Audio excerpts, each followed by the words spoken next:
சக்தி தாயே போற்றி. என் அன்பு குழந்தையே, இன்று உன் சமயபுரத்து மாரியம்மன் உனக்கு ஒரு எச்சரிக்கையான செய்தியைத்தான் கொண்டு வந்திருக்கின்றேன். உனக்கான எச்சரிக்கையா அல்லது உனக்கு ஆபத்தை தரக்கூடியவருக்கு நீ இந்த தாயானவள் தரக்கூடிய எச்சரிக்கையா என்பது இந்த அம்மாவின் வாக்கினை கேட்டு முடிக்கும் நேரம் நீயாகவே தெரிந்து கொள்வாய். ஒருவரை அழிக்க ஒரு குடும்பமே சதி செய்து திட்டம் தீட்டுகிறது என்றால், அதுவும் உன் வாழ்க்கையில் நடந்து கொண்டிருக்கின்றது என்றால், அதை சட்டென்று கண்டுபிடித்து அதற்கான தீர்வினை பெற்றுவிட வேண்டும். இல்லையென்றால் உன்னை அவர்கள் அழித்து விடுவார்கள் என்பதனை நீ மறந்துவிடாதே. என் தங்க குழந்தையே, அம்மா உனக்கு துணையாக இருக்கும் பொழுது ஆபத்து வருமா என்று கேட்டால் நிச்சயமாக வராது. உன் வாழ்க்கையில் உனக்கு சோதனைகள் வருமா என்று கேட்டால் நிச்சயமாக வரத்தான் செய்யும். அதுவும் உனக்கு மிகவும் நெருக்கமான உறவுகளால் உனக்கான சோதனைகள் வந்து கொண்டுதான் இருக்கின்றது. நாம் எவ்வளவுதான் அவர்களுக்கெல்லாம் உதவிகளை செய்திருந்தாலும் கூட அது அவர்களுக்கு போதவில்லை. எவ்வளவுதான் நன்மைகளை அவர்களுக்கு செய்திருந்தாலும் அதுவெல்லாம் அவர்களுக்கு ஒரு பொழுதும் திருப்தியை கொடுப்பதில்லை. எல்லா விஷயங்களையும் தாண்டி அவர்களுக்கு இன்னமும் ஏதோ ஒரு விஷயத்தை உன்னிடத்திலிருந்து பெற வேண்டும் என்று நாள்தோறும் எதிர்பார்த்து நின்று கொண்டுதான் இருக்கின்றார்கள். அவர்களுக்காக நீ எவ்வளவோ விஷயங்களை எல்லாம் கொடுத்து கொடுத்து இப்பொழுது ஓய்ந்து விட்டாய். இதற்கு மேலும் இவர்களுக்கு என்னால் செய்ய முடியாது என்று ஒதுங்கி நின்று கொண்டிருக்கின்றாய் அல்லவா? இந்த தருணம் அவர்களுக்கு மனதில் ஒரு தீராத வேதனையை ஏற்படுத்தியிருக்கிறது. காலம் முழுவதும் இன்னொருவரினுடைய உதவியினால் வாழ்க்கை முன்னுக்கு வந்தவர்கள் அல்லவா? இப்பொழுது அந்த உதவி கிடைக்கப்பெறவில்லை என்றவுடன் மனதிற்குள் வேதனைகள் அதிகமாகிவிட்டது. அந்த வேதனைகளோடு தான் இவர்கள் என்ன செய்து கொண்டிருக்கிறார்கள் என்பதையெல்லாம் நீ கட்டாயம் தெரிந்து கொள்ள வேண்டும். இந்த வேதனையின் உச்சத்தை தொட்ட இவர்கள் உனக்கு செய்ய நினைத்தது உனக்கான அழிவினை அங்கே எதிர்பார்த்து காத்து கொண்டிருக்கின்றார்கள். நீ இருக்கக்கூடாது என்பதையும் அவர்கள் அங்கே முடிவு செய்து கொண்டிருக்கிறார்கள். நமக்கு எதுவும் செய்யாத இவர்கள் வேறு யாருக்கும் எதையும் செய்யக்கூடாது என்று மனதார நினைக்கிறார்கள். இவர்களின் குடும்பமே உனக்கு எதிராக திரும்பியிருப்பது இதற்கு மேலான ஒரு ஆச்சரியமாக இருக்கின்றது. ஏனென்றால் இந்த குடும்பத்தில் உனக்கு எத்தனையோ உதவிகள் எல்லாம் முன்பு கிடைக்க பெற்றிருக்கிறது. அவர்கள் செய்த உதவிகள் எல்லாம் சிறு சிறு உதவிகள் தான். அதற்கு கைமாறாகத்தான் நீ அவர்களுக்கு எத்தனையோ பெரிய உதவிகளை எல்லாம் செய்திருக்கிறாய். ஆனால் எதுவுமே அவர்களுக்கு இப்பொழுது நினைவில் இல்லை. அவர்கள் செய்ததை மட்டும்தான் இப்பொழுது அவர்களினுடைய மனதில் இருக்கின்றது. நீயோ அவர்களிடத்திலிருந்து நன்றியை ஒருபொழுதும் எதிர்பார்த்தது கிடையாது. அவர்களிடத்திலிருந்து நீ ஒரு விஷயத்தை எதிர்பார்க்கிறாய் என்றால் அது அன்பு மட்டும்தான். ஒரு சிறிய அன்பு நமக்கு கிடைத்துவிட்டால் போதும் என்றுதான் நீ நினைக்கின்றாய். அதையும் கூட அவர்கள் உன்னிடத்தில் தருவதற்கு தயாராக இல்லை. அவர்களினுடைய எண்ணங்கள் முழுமையாகவே உனக்கு எதிராக திரும்பி இருக்கின்ற இந்த நேரத்தில் அந்த குடும்பம் ஒட்டுமொத்தமாக எந்நேரமும் கூடி அமர்ந்து உன் வாழ்க்கையை அழிக்க வேண்டும், உன்னுடைய எதிர்காலத்தை கெடுத்துவிட வேண்டும் என்றுதான் அங்கே பேசி கொண்டிருக்கின்றார்கள். என் பிள்ளையே, உன் வாழ்க்கையில் ஏதேனும் ஒரு கெடுதலை உனக்கு நடத்த வேண்டும் என்று புதிதாக பிரச்சனைகளையும் குழப்பங்களையும் உண்டாக்கி கொண்டிருக்கின்றார்கள்.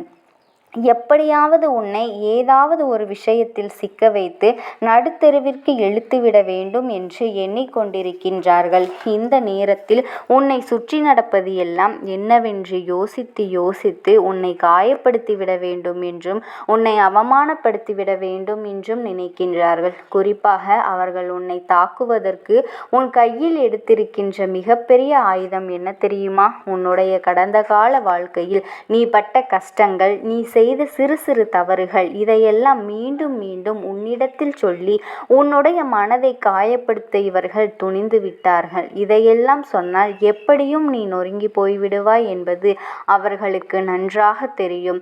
ஏதாவது ஒரு சூழ்நிலையில் நீ ஏதாவது ஒரு இடத்தை நிச்சயமாக உன் வாழ்க்கையில் எட்டி பிடித்து விடுவாய், முன்னேற்றமும் அடைந்து விடுவாய். ஆனால் இதையெல்லாம் நீ அடைந்துவிடக்கூடாது என்பதற்காகத்தான் இவர்கள் கங்கணம் கட்டி கொண்டு தவறான விஷயங்களை இங்கே செய்து கொண்டிருக்கின்றார்கள். நம்மோடு இருக்கின்ற ஒருவர் நல்ல நிலையை அடையும் பொழுது அதை கண்டு மற்றவர்களுக்கு பொறாமை எண்ணங்கள் எப்பொழுதெல்லாம் சாதாரணமாகவே இப்போது வந்துவிடுகின்றது அல்லவா?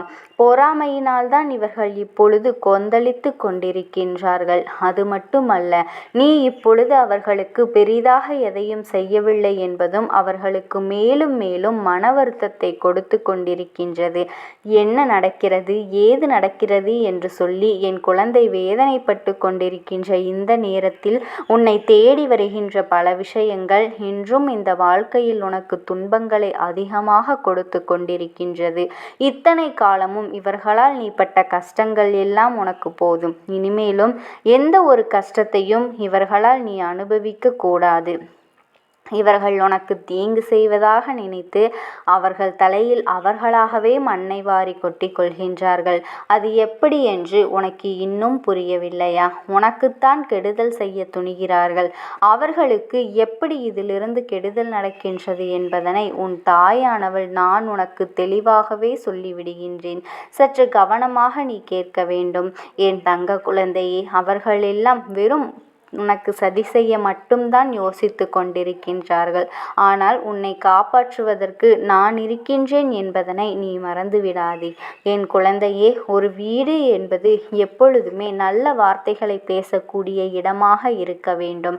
அப்படி இருந்தால் மட்டும்தான் அந்த இடத்தில் தெய்வங்கள் வந்து தங்கும். அதே போல அந்த இடத்தில் எல்லா நல்ல விஷயங்களும் நடக்கும். இவர்கள் உனக்கு கெடுதல் செய்ய வேண்டும் என்றும் உன்னை அழிக்க வேண்டும் என்றும் சொல்லி எப்பொழுதும் தீய வார்த்தைகளை மட்டுமே தன்னுடைய வீட்டில் பேசி கொண்டிருக்கின்றார்கள். இது தானாகவே எதிர்மறை ஆற்றலையும் தேவையில்லாத எதிர்மறை எண்ணங்களையும் அவர்கள் இல்லத்திலும் உள்ளத்திலும் அழைத்து கொண்டு வந்திருக்கின்றது. எதிர்மறையான விஷயங்களை அவர்கள் இல்லத்திற்குள் அவர்களாகவே அனுமதித்திருக்கிறார்கள். அவர்களுக்கு தெய்வம் எந்த ஒரு வகையிலும் நல்லதை நடத்தக்கூடாது என்ற முடிவுக்கு வந்துவிட்டது. அவர்கள் வாழ்க்கையில் நடக்கின்ற எத்தனையோ பிரச்சனைகளை எல்லாம் தாண்டி அவர்களுக்கு இனிமேலும் மேலும் மேலும் துன்பங்கள் வருவதற்கான நேரம் ஆரம்பித்து விட்டது என்பதைத்தான் இந்த அம்மா உன்னிடத்தில் தெளிவாக சொல்கின்றேன். நான் சொல்வதெல்லாம் உன்னுடைய வாழ்க்கையில் மேலும் மேலும் உனக்கு சந்தோஷத்தை ஏற்படுத்தும் என்பதனை நீ புரிந்து கொள். உன்னை அழிக்க இவர்கள் குடும்பமாக சேர்ந்து சதித்திட்டம் தீட்டுகின்ற நேரத்தில் அவர்கள் வாழ்க்கையில் அவர்களே மிகப்பெரிய கெடுதலை உருவாக்கிவிட்டார்கள் என்பதை கேட்கும் பொழுது எத்தனை சந்தோஷமாக இருக்கின்றது என்று சாதாரணமாக சொல்லவில்லை. அடுத்தவனுக்கு கெடுதல் நினைப்பவன் நிச்சயமாக அழிந்து போவான் என்பதில் எந்த ஒரு மாற்று கருத்தும் கிடையாது. உன் அம்மா இறங்கி சென்று இவர்களை எல்லாம் பழிவாங்க வேண்டும் என்ற அவசியமும் கிடையாது. அவர்களுக்கு 1000 எச்சரிக்கைகளை நான் கொடுத்து அவர்கள் அதனை காது கொடுத்தும் கேட்கவில்லை. என்ன நடக்கின்றது, ஏது நடக்கின்றது என்பதனை பற்றி அவர்கள் பெரிதாக சிந்திக்கவும் இல்லை. தன் வாழ்க்கையில் நடக்கின்ற விஷயங்களை பற்றி எல்லாம் பெரிதாக எண்ணாமல் தன்னை சுற்றி என்ன நடக்கின்றது என்பதனை புரிந்து கொள்ளாமல் அடுத்தவர்களை அழிக்க வேண்டும் என்று மட்டுமே தன் மனதிற்குள் நினைத்து தவறான எண்ணங்களை வைத்து கொண்டிருக்கின்ற யாரும் எப்பொழுதும் இந்த வாழ்க்கையில் முன்னேறியதாக சரித்திரமே கிடையாது. என் அன்பு குழந்தையே, உனக்கான நல்ல விஷயங்களை செய்து கொடுக்கவே உன் தாயானவள் இன்று உன்னை தேடி வந்திருக்கின்றேன். நிச்சயமாக இந்த தாயானவள் சொல்லும்போது நீயே ஆச்சரியப்படத்தான் போகின்றாய்.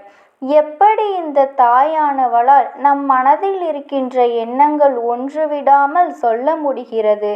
இன்றோடு உனக்கு முடிய போகின்றது அனைத்து பிரச்சனைகளும்.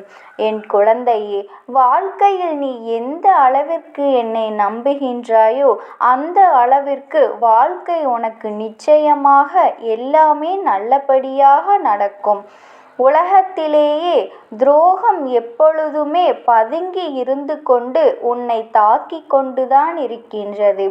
பாசம் என்ற வேதத்தில் பல உறவுகள் இருக்கின்றது. எதுவுமே நல்லது என்று நினைத்து உன்னுடைய உள்ளம் நம்பி ஏமாந்து கலங்கி நின்று கொண்டிருக்கின்றது. கண்ட பிறகுதான் இது கலியுக காலமல்லவா என்பது உனக்கு புரிகின்றது. என் அன்பு குழந்தையே, எந்த உறவுக்கு நீ நல்லது நினைக்கின்றாயோ அந்த உறவுதான் உனக்கு பின்னால் நின்று கொண்டு உனக்கு துரோகத்தை நினைக்கின்றது. இதுதான் யதார்த்தமான உண்மை. என் குழந்தையே, ஏன் நீ என்னை இப்படி நினைக்கிறாய் தெரியுமா? ஆமாம், நான் ஒதுங்கி இருப்பதால் சிலருக்கு சில இடங்களில் நன்மைகள் கிடைக்கின்றது என்றால் நான் தள்ளி நிற்பதில் எந்த தவறும் இல்லை என்றுதான் எனக்கு தோன்றுகின்றது. அவர்களை ஒருபொழுதும் நான் மறந்தது கிடையாது. யார் என்னை நம்பி வந்தார்களோ அவர்களை ஒருபொழுதும் ஏமாற்ற வேண்டும் என்று நான் கனவில் கூட நினைத்தது கிடையாது. என்னை மதிப்பவர்களை நான் எப்பொழுதுமே தேடி போகத்தான் செய்கின்றேன். என்னை அலட்சியம் செய்பவர்களை நான் ஒருபொழுதும் திரும்பி பார்த்தது கிடையாது என்று என் குழந்தை நீ நினைக்கின்றாய். என் தங்கமே, உன்னை நம்ப வைத்து வாழ்க்கையில் ஏமாற்றியவர்களின் செயலை நீ நினைத்தெல்லாம் வருந்தக்கூடாது. உன்னை ஏமாற்றியவர்களின் வருந்தாலும் முழுவதும் வருந்தும் காலமாகத்தான் இருக்கும் என்பதை நீ நினைவில் வைத்து கொள்ள வேண்டும். அதிக பொழுதுமே உனக்கு தெரியாமல் அவர்கள் பார்த்து கொண்டால் நல்லது. எப்பொழுது அது உனக்கு தெரிகின்றதோ அப்பொழுது நீயும் உன்னுடைய நினைவுகளும் எனக்கு குப்பை தொட்டியும் குப்பையும் தான் என்று நினைத்து அவர்களை தூக்கி எறிந்து விடுவாய்.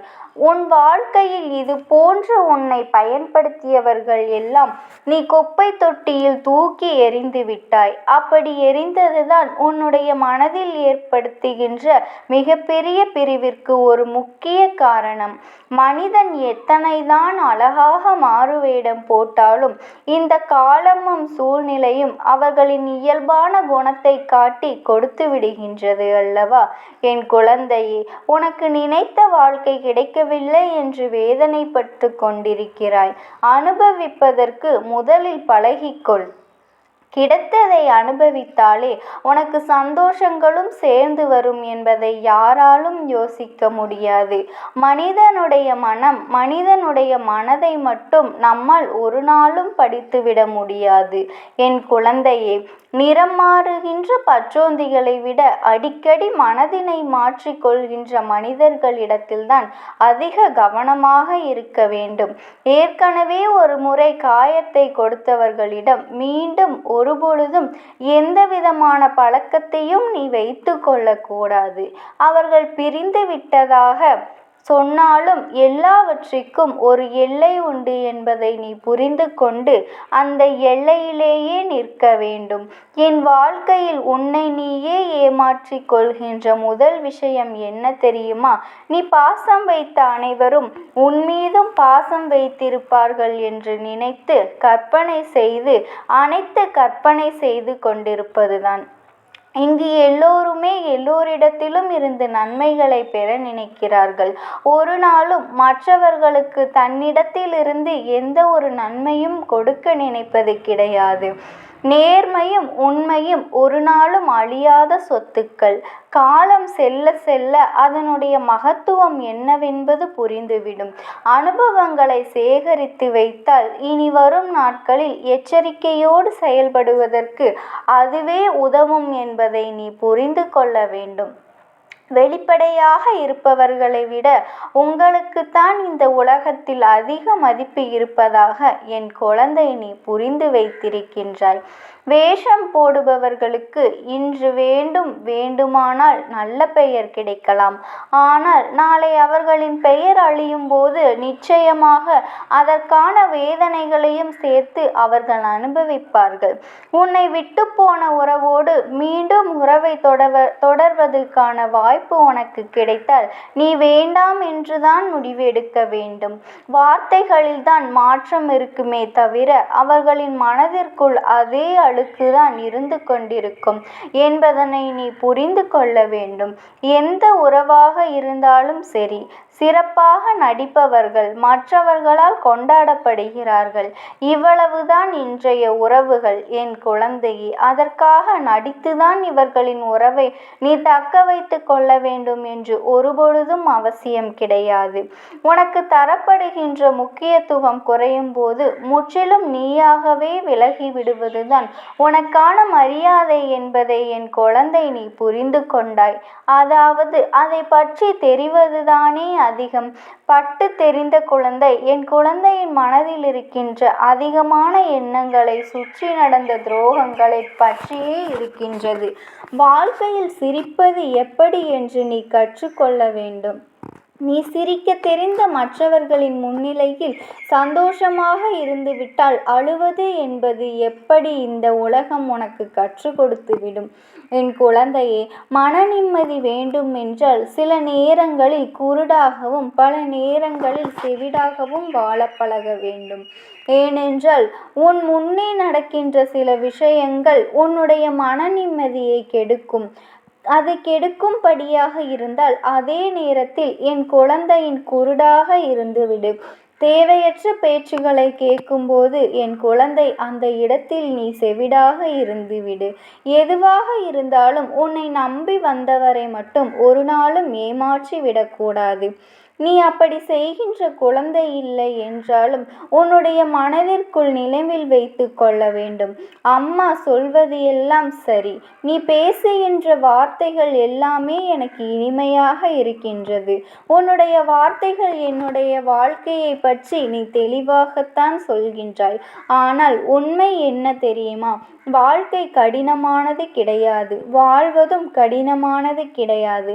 என்னை சுற்றி உள்ளவர்களை சமாளிப்பதுதான் எனக்கு மிகவும் கடினமான விஷயமாக இருக்கின்றது என்று நீ சொல்வது 100க்கு 100 உண்மை. இந்த விஷயத்தை தெளிவாக புரிந்து கொள்ள வேண்டும். உன்னை உண்மையாகவே யார் புரிந்து கொண்டார்களோ அவர்களிடத்தில் மட்டும்தான் நீ உன்னுடைய தேவைகளை பற்றி சொல்ல வேண்டும். ஏனென்றால் அவர்களுக்கு மட்டும்தான் உன்னுடைய முக்கியத்துவம் என்னவென்பது புரியும். உன்னுடைய வார்த்தைகளை யார் மதிக்கின்றார்களோ அவர்களிடத்தில் மட்டுமே நீ கனவு கண்டு நீ கண்ட கனவு புன்னகை எதிர்கால கனவுகளை பற்றி நீ சொல்ல வேண்டும்.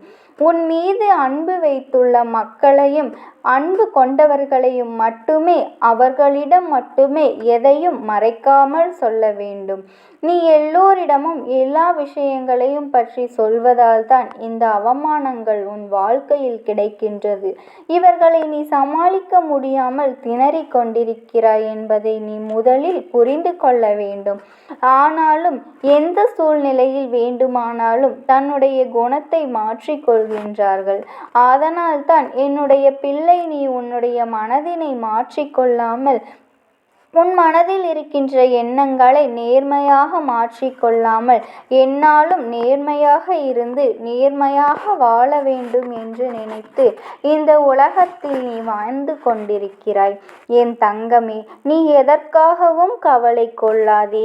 மனதளவில் யாருக்கும் எந்த துரோகத்தையும் மட்டும் நீ நினைக்காமல் இரு. இந்த தாயானவள் எப்பொழுதும் உனக்கு துணையாகவே இருப்பேன். எப்பேற்பட்ட சூழ்நிலை வந்தாலும் என்னுடைய நாமத்தை மட்டும் நீ மனதார உச்சரித்து கொண்டே இரு. உனக்கு துணையாக எப்பொழுதும் இந்த தாய்